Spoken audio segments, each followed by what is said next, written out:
Buvom susitikę laisvėje netyčia, kai išėjau iš kalėjimo, žodžiu, dabar tu esi vėl kalėjime. Vėl kalėjime. Kas čia per reikalai? Man sako, kodėl tu susitikinėjai su žurnalistu? Sakau, sako, tu žinai, kad sako, su žurnalistu susitikti, tau tai reikalingas leidimas. Sakau, žinau, sako, tai kodėl tu susitikai? Sakau, tai aš ne pokalbį susitikęs. Aš grįžau iš Svetbanko tada, 12 valandą, ar kažkaip, Taip, man atrodo, o jūs išeidinėjot. Tai sako, paskui pilnas internetas buvo, kad tu buvai susitikęs, o ką aš sakau, negaliu įsidėti istoriją, kad buvau su žurnalistu susitikęs ir galbūt mes pokalbį padaryti, kas čia tokio. Žmogus vaikšto laisvėje, žiūrėkit palei kalėjimą, kaip gyvuoji. Ai, va, gerai, laisvas, pusiau laisvas vidus arba laisvas, o išorinės tos tokias visokias tvoras, tai nieko nereiškia. Kitą rytą mane įsikviečia, sako, rašyk paaiškinimą parašiau, vėl išėjau į darbą, jie po 2 valandų sako, tai tu rinkis daiktus, dabar mes tave izoliuojam ir viskas, ir uždarė, o kitą rytą skyrė 75 eurus baudą ir viskas, ir grąžino atgal. Aš suprantu, kad aš būčiau kažką blogo apie juos, ką nors pasakęs, bet kai man pasakė, kad man rašyti paaiškinimą ir kad mane uždarinės, aš tuo metu tenais toks savartynas buvo didelis, kokias gal 5 mašinas nerūšiuotų šiukšlių, iš karto už pastato, netoli gamtos, nufilmuoju tą šiukšlyną, paaiškinu, kad čia valstybinė įstaigas teritorija, kurioje yra nelegalus savartynas jau 2 metai. Ir už tai man skyrė 75 eurus baudą, kad aš pažeidžiau vidaus tvarkos taisyklės, nes negalima filmuoti, fotografuoti pareigūnų, kalėjimo teritorijos ir taip toliau. Pagal peržiūros per 2 mėnesius mane pražiūrėjo 14 milijonų kartų. Bet ištryniai tu tą vaizdų įrašą.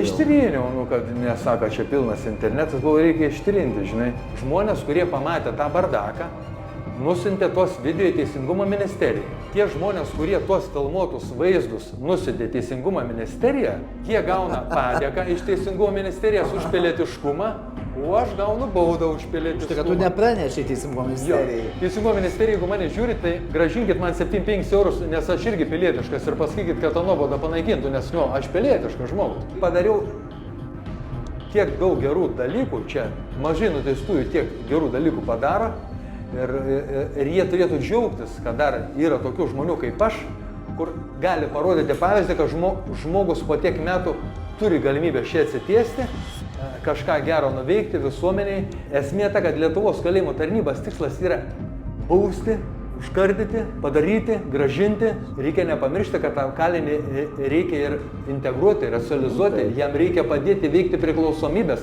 nes pavyzdžiui, daleiskim, jeigu narkotikus iš narkomano atims, bet čia pas jį galvoj liks tas pats. Čia mūsų tie dabartiniai vadovai, tie protai nesupranta, kad reikia nuteistiesiem kelti motyvaciją.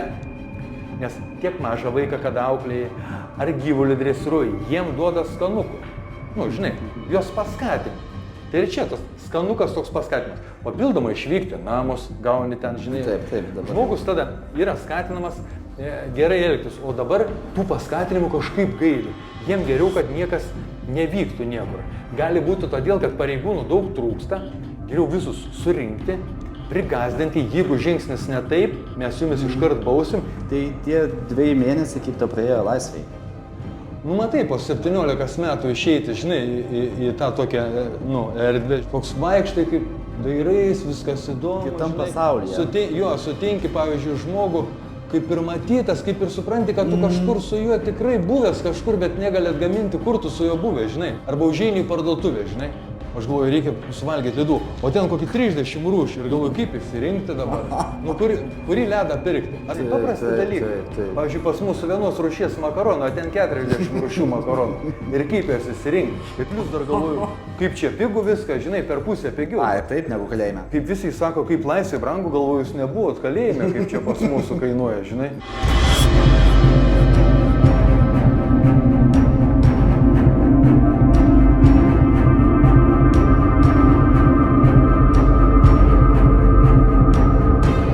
Dieną, Vilandas Tinteris. Susitinkam kalėjime. Trečią kartą ir susitinkam kalėjime, buvom prieš tai susitikę laisvėje. Jo, buvom susitikę laisvėje. Tai žiūrėk, laukiant tavęs pusę valandos, kas čia taip ir nesusiruošiai po šiais ir kas čia? Aš laukiu valandą laiko. Ir jau galvojau, gal nebeatvažiuos, tai nuėjau iki auklėtės, sakau, čia mane turėjo iškviesti 10. Nes taip kaip ir jie pranešė, kad 10 valandą atvažiuosit, bet sako, Eik dabar jau, sako, dabar jau vaik. Na, pagaliau, ne? Aš galvoju, gal čia užimtas koks kambarys, čia tų patalpų turi daug, bet leidžia tik į tą. Galvoju, gal koks advokatas užsukęs, kad neleidžiu, jūs čia manęs jau senai laukiat. Taip, laukiam. Niekada nieko taip ilgai nelaukiam. Nieko, Nepasiekiamas, matai. Pasiekiamas, bet gal savų priežasčių kokių turi, kad, tipo, palaukit, ką čia žinosi su jais. Tai buvom susitikę laisvėje netyčia, kai išėjau iš kalėjimo, žodžiu, dabar tu esi vėl kalėjime. Vėl kalėjime. Kas čia per reikalai? Nu, buvo išleidai mane dirbti pagal atitinkamą ten straipsnį, net buvus atitinkamą bausmės dalį, ten jeigu atitinki visus reikalavimus, resocializacijos gerą charakteristiką, tai tave išleidžia dirbti už pataisos įstaigos ribų, nu, tipo už tvoros. Taip, ir tu ir gyveni tenais už tvoros. Jo, ten ir gyveni, ten net nėra nei tvorų, nieko, žinai, galima išeiti į kiemą, kada nori. Nu, ne kada nori, iki pusę 11 ir nuo ryto kažkelių ten dabar nežinau. Ir kadangi tu esi ten pusiau atviro tipo sąlygom laikomas, toks, ne pusiau atviro tipo sąlygom laikomas, tai ten, kadangi čia, pavyzdžiui, atlyginimą persiunčia į paprastą sąskaitą, kalėjimo sąskaitą, o kada tu esi ten, tai reikia atsidaryti banko kortelę. Tavo jau viskas kaip privataus laisvėje esančio žmogaus. Galima teisę susitvarkyti tam, kam reikia, arba ten laikyti, arba pasikeisti. Tvarkeisi. Ir jo, tvarkiaus teisės. Nu, žodžiu, vykau 3 kartus į Kauną, 2 kartus į banką.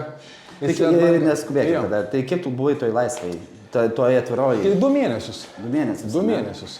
Ir kaip jie tau praėjo pati pradžia, viskas tau... Kiek buvo likę iki bausmės, tada, kad tave jau tenais perkėlė? Tai 2 metai su pusė.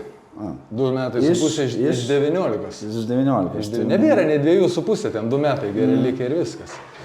Ir kaip ir išleido integruotis į visuomenę, žinai. Iš pradžių tai nenorėjau čia išleisti. Parašiau prašymą, kad mane išleistų, nes aš atitinku visus reikalavimus. Tai kriminalinė žvalgyba, pareiškia, kad ne. Nes tipo yra labai dar viena sena byla, kuri ten teisme trunka jau 4 metai ir dar gal truks kokie 2 metai. Tebevyksta. Bet įstatymė nėra nurodyta, kad manęs negali išleisti, jeigu kažkokia byla yra. Įstatymė yra aiškiai apibriešta, kad jeigu aš atitinku visus reikalavimus resocializacijos, mane privalo išleisti. Jie čia manęs neišleido, tada apskandžiau Lietuvos kalėjimų tarnybai ir Lietuvos kalėjimo tarnyba, kaip nekeista, adekvačiai pažiūrėjo, nešališkai ir davė įsakymą išleisti ir paleido. O prieš tai čia kriminalinė žvalgybos skyriaus viršininkas sako, kol mes čia dirbam, sako, ir tu sako, būk drūtas į besargybą, sako, neišeisi, o aš išeidamas per durį sakau, liks sveikas, pažiūrėsim. Kodėl taip jie sakė, kad neišeisi? Nu, tai kriminalinės žvalgybos. Gal kažkokie jūsų yra tie nesutarimai, kažkas? Tai aš nežinau, kad aš niekur nelendu, ramiai sėdžiu, niekur jokių nelegalių dalykų neišdarinėjau. Jau 3 metai, nuo 23 metų iš po reabilitacijos sėdžiu ramiai, užsiimu savo mėgstamą veiklą, užsiminėjau savo mėgstamą veiklą čia. Dražniau iš medžio, čia vežėm ir kryžių kalną padarė, resocializaciją čia pagelbėjo, kad galėtumėm tą projektą įgyvendinti labai, dasidėję iki to visą reikalą. O kriminalinė žvalgybos skyrius yra toksai jų požiūris, kad negalima nieko leisti daryti, reikia bausti, neišleisti, uždaryti, žinai, kriminalinė žvalgyba. Taigi taip, jie išauklėta yra, jie kitaip nemoka. Bet pasirodo, kad ne jų kompetencijų spręsti, nes, pavyzdžiui, kada nustato pažangą, resocializacija, tai ten dirba ir psichologai, socialiniai darbuotojai, vertintai ir visa kita, ir tų kompetitingų specialistų visumą nusprendė, kad aš atitinku. Ir kriminalinės žvalgybos skyrius neturi teisės kištis į tai, kas yra nuspręsta jau specialistų, jų čia dirbančių viduje. Todėl jų tos argumentas Lietuvos kalėjimo tarnybai pasirodė perteklinis ir mane išleido. Bet išleido žvalgyba pavaldi kalėjimų pačiai tarnybai, į padalinys. Taip. Bet suprantat, dabar, kadangi nuo 23 metų sausio 1 dienos Lietuvos kalėjimų tarnyba yra kaip vientisas vienetas, o nebe taip kaip anksčiau. Mes taip čia tvarkomės, taip. Jie turėtų taip daryti, bet čia paskutiniu metu yra taip, tipo mes neišleidžiam, o tu skūsk. Kaip ir dabar, sako, tu pažeidai maršrutą, tu skūsk. Tai kodėl man reikia skūsti, jūs dirbkit kaip vientisas vienetas, o ne kaip kažkokia atskira. Ar tipo mes galim suklysti, o jeigu Vilnius paleis, kai man sako, tai tu dabar apskūs tą maršrutą, jeigu nustatys, kad tu nepažeidai, mes tave gražinsim, sako, palauk. Jo, tai dar šitą pakalbėsim dar vėliau tada vis tiek daug. Tai tie 2 mėnesiai kaip to praėjo laisvai. Nu, matai, po 17 metų išeiti, žinai, į tą tokią, nu, erdvę, žinai, kur tu gali turėti mobilaus ryšio telefoną, kur tu gali valgyti. Legaliai. Bet aš paskutiniu metu jau, nu, paskutinius 2 metus nebesiliečiau prie jokių uždraustų daiktų, ten nesistengiau nei telefoną, nieko, mano tikslas buvo lengva grupė, į atostogų ir taip toliau, nu, man jau viskas kitaip pasaulis atrodo, tai aš... Bet vis tiek keista pasiėmė tą telefoną, žinai, nu, plus aš nelabai moku suelgtis, man ten sunku susikurti elektroninį, ten paštą, žinai, kaip kas, nu, aš... Nu, kitas pasaulis, jo, kitas pasaulis, kaip 2019 metais, kaip sakiau, nu, duodamas interviu, kad sakau, nu, bus technologijos pasikeitus ir taip toliau, tai ta tokia stiklinė dėžutė, kuria telpa dabar visas pasaulis, žinai, kur tu gali bet kur su kuo bendrauti, nu, toks yra, nu... O kai jį prarandi, viskas griūna? Dar tu šito nesusidūrei? Nu, nežinau, gal griūna, gal negriūna, bus matyti, kaip čia būna. Tai, nu, taip įdomi, žinai, maistas šviežus, žinai. Aš šiaip pirmą kartą išėjau į laisvę praeitais metais spalio mėnesį 3 parom atostogų. Ai, tu tiesiog taip išėjau. Jo, nes man spalio mėnesį suteikė lengvą grupę ir aš tada parašiau prašymą, jokių baudų neturiu, visas baudos sumokėtas mano, kur buvo iš anksčiau tenais, nes su baudom negalima eiti, žinai. Ir pirmą kartą išėjau po 16, kai tik su pusę metų tiem 3 parom. Tai, nu, toks jausmas keistas buvo. Nekeistas, žinai, kaip buvo. Išeinu čia per vartus, kaip ir važiuoju link namų, žinai, bet draugas atvažiavo, toks mano labai geras draugas iš Tauragės, Darius, linkėjimai Dariui, jeigu matys. Tai sako, aš būtinai atvažiuosiu, kaip bebūtų po tiek metų, nes mes daug metų pažįstami, toks mano tikras draugas, žinai, tai sako, atvažiuosiu tave paimti. Ir mes važiuojam su juo čia link Kauno autostradą, žinai. Ir man toks jausmas, kad aš ne link namų kažkur važiuoju, kažkur etapų, į kažkokį Kauno kalėjimą, žinai, ar nu kažkas tokio man... Vis tiek dar.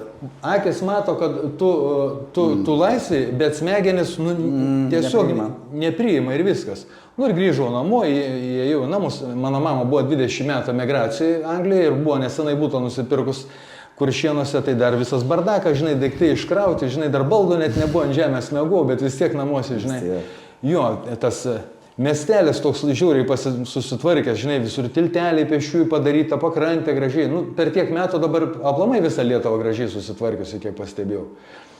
Ir aš tas 3 paras, nu, toks vaikštai kaip dairais, viskas įdomu. Kitam pasaulyje.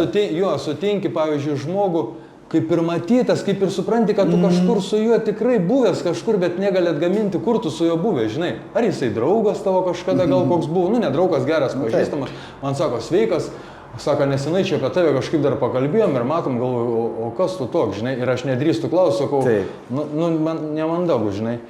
Ir aš tokia, kai pirmas tas 3 paras buvo išėjęs, aš tokia... Atsimenu, senais laikais aš Lukiškių kalėjime sėdėjau, ten man abstinencija buvo, tai blogai jaučiu, žinai, ir kažkaip dar bylų tų pilna, ten visokių tų riaušių tos bylas, kur ten srokas didelis grėsė, dar aš galvoju, man čia iki laisvės dar kokie 13-14 metų likę, žinai, aš, nu, visas nusibaigęs, galvoju, aš tikrai nebeišysiu, bet galvoju, jeigu išysiu, nuvažiuosiu, toks vaikystėj, toks medis būdavo toks storas, ten koplyčia pakabindavo, tokia koplytikė buvo, žinai, ir aš galvoju, jeigu išysiu, nuvažiuosiu prie tą medžią, nes aš ten mažą žaisdavau, žinai. Tik išeisiu, iš karto pirmą dieną nuvažiuosiu.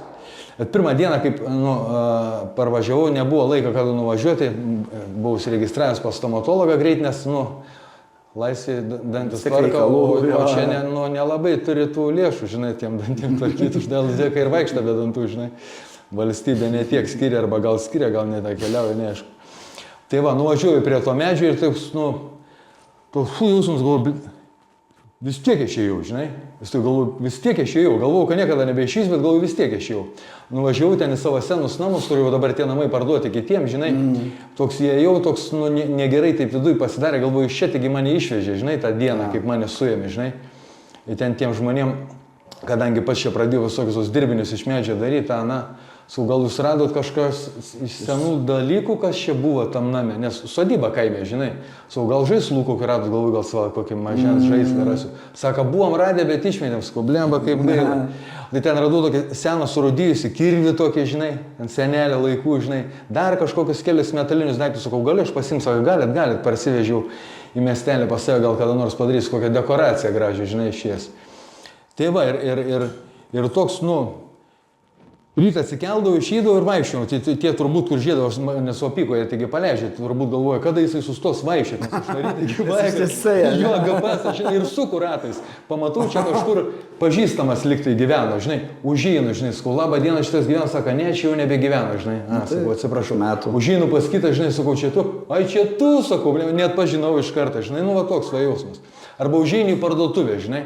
Užinį parduotuvė, man žiūriai patinka ledai, aš yra ten 2-3 rūšių ledai, tie, žinai. Aš galvoju, reikia suvalgyti ledų, o ten kokį 30 rūšių ir galvoju, kaip įsirinkti dabar. Kurį ledą pirkti? Ar pagal kainą, kuris brangesnis, ar kuris pigesnis, žinai. Galvoju, pirksiu brangesnį, gal bus skanesnis, žinai, tokia, žinai. Tai pasiėmiau kelis. Arba ten bulkučių, žinai, čia pas mūsų bulkučių nėra, ten visokių eini prie konditerijos, žinai, žiūri, kur šieno vyniotinis, skaudo, kur šieno vyniotinis, nes jis pas mūsų, kur šieno vyniotinis yra vienoje vietoje, tik tai pardavinėjimas ir tos šeimos. Patentuotas. Jo, patentuotas. Sugaudokit man tą. Tai va, tai parduotuvėje tos pasirinkimas toks didelis, žinai. Bulkutės to, žinai, paprasti dalykai. Pavyzdžiui, pas mūsų vienos rūšies makaronų, ten 40 rūšių makaronų. Ir kaip jas įsirinkti. Ir plus dar galvoju, kaip čia pigų viską, žinai, per pusę pigiau. Taip, negu kalėjime. Kaip visi sako, kaip laisvė brangu, galvoju, jūs nebuvot kalėjime, kaip čia pas mūsų kainuoja, žinai. Tai va, ir kažkaip paskutinę trečią dieną toks jausmas, žinai, galvoju, grįžčiau greičiau, pas save, tipo į kalėjimą. Noriu grįžti į kalėjimą? Tipo įsimiegočiau patogiau, čia man jau tiek daug įvykių, žinai. Nes aš čia žinau, kada kur man keltis, kada kaip eiti, viską, žinai. Ir parvažiavom atgal, mane parvežė po tų 3 parų. Nebuvo aišku to jausmo, kad žiauriai noriu į kalėjimą, bet tokia mintis, prabėga, bet tokia trumpalaikė, žinai. Ir grįžtu čia ir aš tik čia grįžęs, jau gulėdamas savo lovą, galvoju, pala, tik aš buvau išėjęs, tik tada pajaučiau tokį, žinai, adrenaliną, o kol aš buvau, mano smegenis nepriėmė to vaizdo, nesuvokė, kaip ir akis mato, bet psichika nesupranta, kad tu išėjęs. Matai, tu daug viską norėjai vienu metu apžioti. Aš buvau susidėliojęs viską. Aš kiekvieną išvyką aš galėdavau eiti kas 2 mėnesius, atostogų paskui ten pasitaupiau biškį, kad galėčiau ant kalėdų išeiti, žinai, nes kalėdų buvau nešventęs virš 20 metų, žinai, 23 metus kalėdų nešventęs. Galvoju, reikia būtinai per kalėdas, per kūčias, tai su mama per kūčias į bažnyčią, sakau, einam į bažnyčią, žinai, nes, kūčių vakarą, žinai, nuėjome į tą bažnyčią, taip kažkaip keista, žinai, labai daug jaunimo bažnyčių, žinai, žiauriai daug.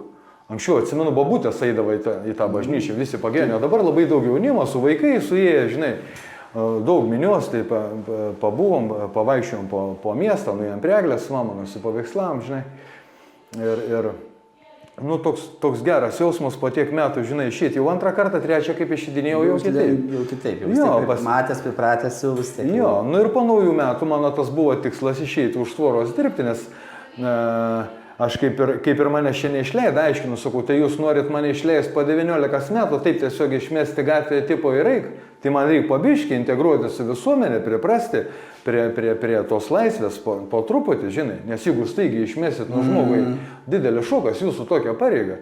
Aš viską skundė aiškiai išdėsčiau ir sakau, nusinčiau labai daug dokumentų įvairių ten ir paskatinimus, ir tą, ką nuveikęs, ir tą, ką padaręs, ir visus reabilitacijas, charakteristikas, dokumentus, sakau, ir mano pokytis nėra kažkoks tai neformalus čia pasisakymas, o tiesiog dokumentais pagrįstas dalykas ir Lietuvos kalėjimų tarnyba išleido. O tenai, nors ir tu negali, pavyzdžiui, išvažiuoti, kada nori, kur nori, atostogas priklauso tokiu pat terminu kaip ir čia esant zonai, nes, pavyzdžiui, jeigu būčiau atviroj, tai galėčiau savaitgalį važiuoti namo ir dirbti pagal sutartį.